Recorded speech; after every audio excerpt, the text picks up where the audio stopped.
Good afternoon, Civitans, and our guests today.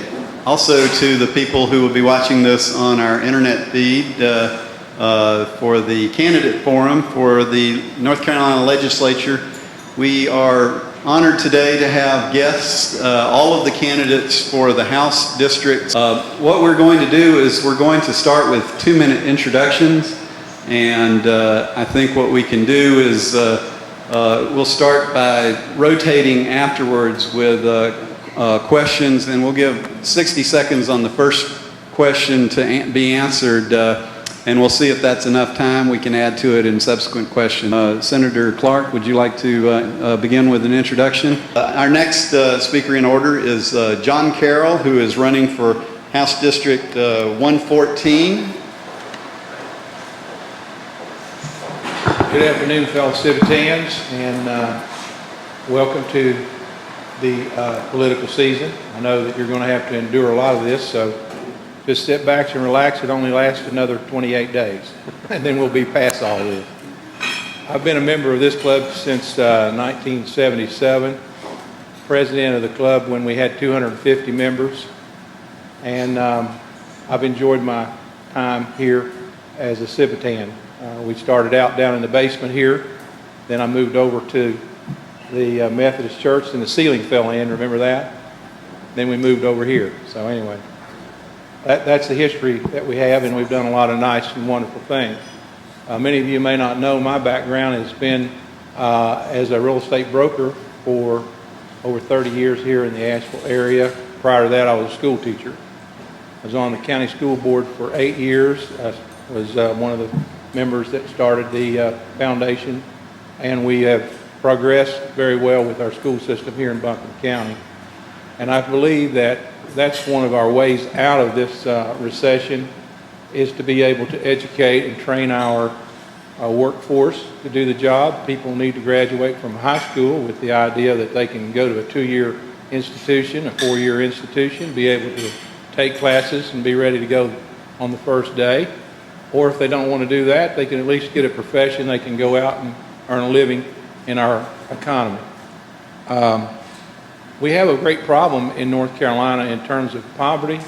Just recently, a report showed that we went from 13.9 to 14.9%, excuse me, 13.9 to 16.9% people in our state in the poverty level. That's just really unacceptable to have such a gap between the citizens of our state. And we need to address that in lots of different ways, which I'm prepared to do so. And thank you very much.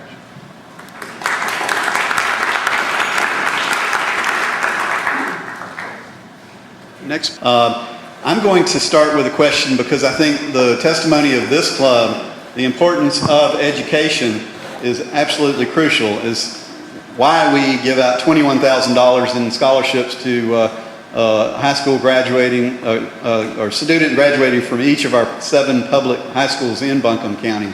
So I think that speaks to our commitment to public education. My question is, and you each touched on education and jobs, but how do you plan to maintain continuous improvement for our public schools, community colleges, and our world-class university system? Thank you very much. You have 4 classroom teachers up here, so Jane, you sure you don't want to take up teaching? At any rate, I was a classroom teacher and been an assistant principal, and I've seen both sides of this issue. And one of the things that I've found in my experience is that there's a lot of people that are just not included in this equation, and they end up being a big problem in the social roles of our state. We have to do a better job of making sure that we're inclusive of not only those people who are going to go to the colleges and universities, but let's try to make sure that everyone gets through school, and the ones that want and encourage, try to help them develop a profession so that they can go out and get a job. We find that there's a lot of problems today in crime and drugs and so on, that just a continuation of a very poor socioeconomic situation, and a lot of that happens because we're not taking care of these students and allowing them to just be dropouts and or graduate from high school and be wasted? The question would be, obviously the economy is just incredibly important. The recession that began in 2007, everyone has seemed to say that it's the deepest recession since the Great Depression. I believe that North Carolina lost 20% of its revenue, partly by losing the headquarters for Wachovia Bank, going back to California for Wells Fargo, a lot of high-paying jobs, a lot of other things that were paying in revenue into the state's budget to pay for education, to pay for economic development. The question following on that, as we come out of the recession, what is the proper role of government and what should we be doing to bring in more business to our state? Thank you, R.L. I'd like to echo some of the same things that he has said as well. We live in a very high-tax state. Many of you probably came here from other states thinking that, man, I'm moving to North Carolina. This is going to be really nice where we can get lower taxes. And then you come to find out it's not necessarily true.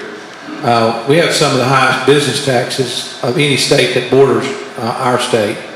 And when we make our products less competitive, it makes our businesses less profitable. And businesses becoming less profitable causes fewer people to want to move here, move their businesses here. Creation of business. One of the things, of course, that we have in North Carolina as well as the nation is we have a lot of uncertainty in the economy. And as long as it looms out there as to what government is going to do about these deficits and how they're going to affect and impact businesses, businesses don't expand. Businesses do absolutely nothing. They sit where they are. And right now in America, it's estimated at $1.8 trillion that business is sitting on simply because of the uncertainty of how government is going to handle their problems. This is one of the things that we're going to have to do in order to create employment, is to reduce uncertainty. And that can happen soon. But I'm going to go and give you each 90 seconds for a closing remark. I'm going to begin with Susan and go this way and then come back this way so that we... Thanks again for all of your attention today. I want to emphasize as we leave today what my intentions are. I want to be a citizen legislator volunteer in Raleigh. I'm not planning on giving up my job. I plan on working in this community, being involved in this community as I have for many years as a volunteer. Many of you have known me through the school system, and some of you have known me through Care Partners. Been on that board over there since 1989. President of that board, president of the Care Partners Foundation, president of the Buncombe County School Foundation. So I plan on continuing to do my volunteer work. I think it's important for people who are in the legislature to be involved in the community in more than just one way, several ways. And I plan on continuing my work, and I plan on spending a great deal of my time here listening to what you have to say, understanding what our problems are, and being able to go forward. Susan we're running for the same office, but we've known each other for a long time, so we don't have any animosities toward each other. But I would like to say, though, that if you like things the way they are in Raleigh, then you need to vote for Susan. If you want to see some change, you need to vote for me. Thank you. And thank you to the candidates. We thank you for being here. We especially are proud because our pledge as Civitans is to vote in every election. All of our principles are based on civic involvement and support for our country and our principles. We thank you because without you and your service in all the forms that you've mentioned, this state would not be as great as it is. And that goes for the generations of people who've come before us and for all the work that this club has done and we hope to do in the future. So we ask anyone who's watching this to come join us on Tuesdays at noon at Trinity Episcopal Church. Our membership is open. We look forward to having new members, and we would look forward to you coming and visiting with us. This will be on the internet, and you're welcome to, we'll send you a link to it, and you're welcome to share it.